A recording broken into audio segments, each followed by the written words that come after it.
I'm looking back historically in the 100, at least like let's say the past like 20 years or so. This is probably it's to your point where it's probably you need to dominate the NCAA or dominate as a young athlete. Because all right, we had Christian Coleman, Trayvon Bromell, right? We saw that they were, dominate, of course, in the NCAA, and we saw that they were kind of coming. Before that, you had Justin Gatlin, who obviously had a whole career even before, his whole boat era. Before that, you had Walter Dix, who dominated the NCAA. I think he was a three-time NCAA 100 champ or 200 champion 100. Like he dominated and Oh he yeah, ran like 19.6 while he was 1906. at Yeah. Florida State. Like he was clearly going to be successful. And then you also had Tyson Gay, who also was an NCAA champion. Like he had done a lot. So if we're just looking at like And he was again the another past, JUCO guy too. yeah, yeah, exactly, exactly. So it is to the point where I guess trends say, yeah, you have to be someone who is clearly dominating before you even touch the world stage, or else, like, you know, you're probably the chances of you actually getting on the podium are just very, very unlikely. Or I guess, again, maybe if you compete for another country, I mean, Jamaica kind of like held down a lot of medals, but it's very, very tough. It is very, very tough. I mean, we also got to keep in mind like that next group is so wide, and that's why I think we're kind of touching. You can kind of fall out or fall into that like that second tier really quickly, like because the second tier is so wide. Like JT Smith to me is second tier, but he's like nobody even thinks of him because he was running Mhm. at Texas A&M Corpus Christi. He was a football player. I'm sorry, no, Commerce. They're sorry, Texas A&M Commerce or whatever it was. Like they just moved up to D1. He was playing football and running track. Slides over and like, okay, we're gonna focus on track for a moment. And it was the year where they wouldn't let him run at the NCAA's because of the school transitioning up. So he can't run indoors at NCAA's and he can't run outdoors. But he goes to USA indoor and wins it. This is when Noah was supposed to be in the final but didn't run. He ran like 651, 652, something like that. Then outdoors, remember, Courtney Lindsay wins that NCAA 100, Hmm. but it was JT Smith, the only college guy in that final. Because remember, he wasn't allowed to run at NCAA's, Mhm. but he just lacked the infrastructure and like the support. So it was going to be a lot harder for him. And he was still making some indoor finals at USA and stuff like that. But like, matter of fact, he made the Olympic trials final in the 100, Did he? running unattached. Wow. Last year, okay. Like, you see what I'm saying? Like, there's a lot Yeah, of no, those yeah. guys Yeah, who yeah, yeah. were really talented. Yeah.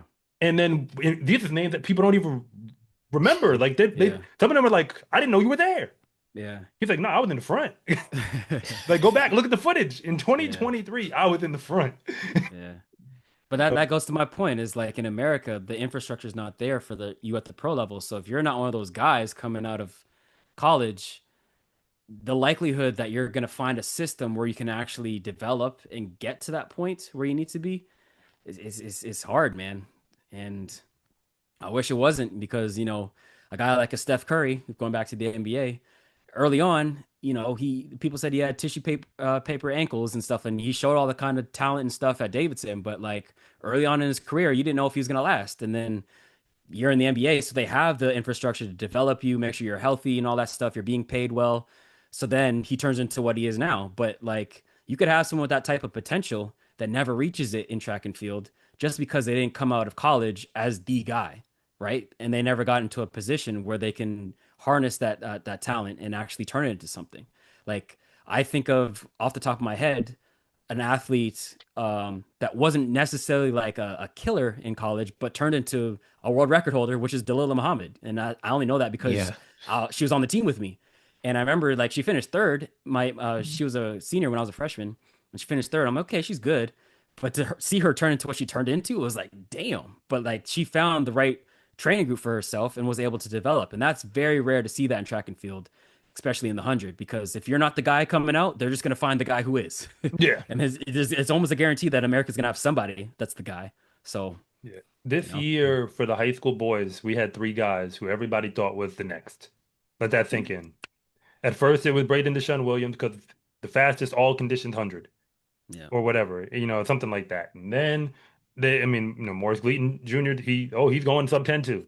And then Tate Taylor comes out, and then he wants to run the 200. And like we couldn't figure out, who to focus on as the next. So, but hey, that's the generation, and I've got to ask this last question here. As we think about this 2027, 2028, is there one name of a guy who hasn't made a team yet that you'd say he's the biggest threat?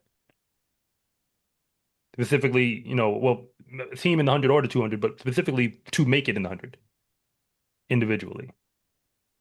In America or just in the world?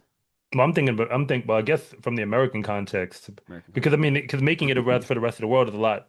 It's like Yeah. that's why Ajayi and Ocon and all of them are there because they don't have the same Mm. system. Yeah. Uh, I don't know. Because last year people would have said Christian Miller. Yeah. It's true. It's true. Like again, it was literally just 365 days ago Yeah. that people would have answered to say Christian Miller, and now nobody's saying his name. I mean, I'm gonna You know say it what? for him, Christian Miller. I still might. Because even though he didn't run a lot last year, the small sample size that we saw, I liked the way he performed. Like Florida, or was it Tom Jones? He got second behind Courtney Lindsey and Mhm. ran like 10:02, I want to say, something like that. He ran overseas in Japan. He ran against Christian Coleman and ran like 10:08 or something like that. That's And these that's the aren't race where they lost to Hiroki Yanagita, though. I was yeah. watching that one Okay.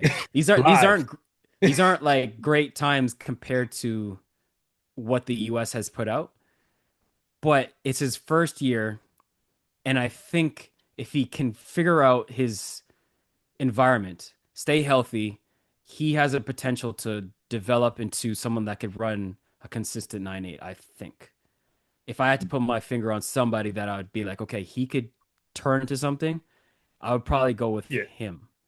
That's, I mean, it's so hard in track and field to pick who's going to be the guy because it's like it seemingly comes out of nowhere, and then in hindsight, you're like, oh yeah, he showed flashes, but there's a lot of guys that show flashes, and it's just like you have to go with the person who you feel like has a little bit of an it factor.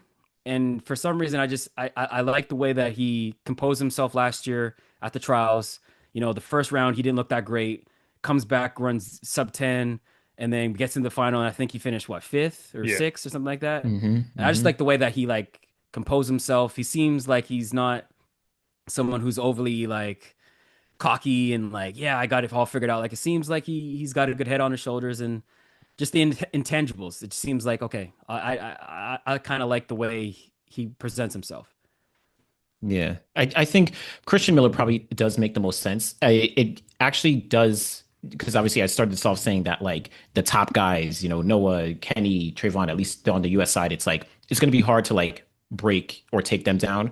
But I can imagine like, or I got thinking about Ronnie Baker, where Ronnie Baker coming right out of college, I forget what year he finished at TCU, but he didn't immediately make an impact. I don't even know if I think indoor. I forget if he was an NCAA champion, but He essentially was like multiple Yeah, he times, was. and he a couple like times. Okay, tied the 60-meter record.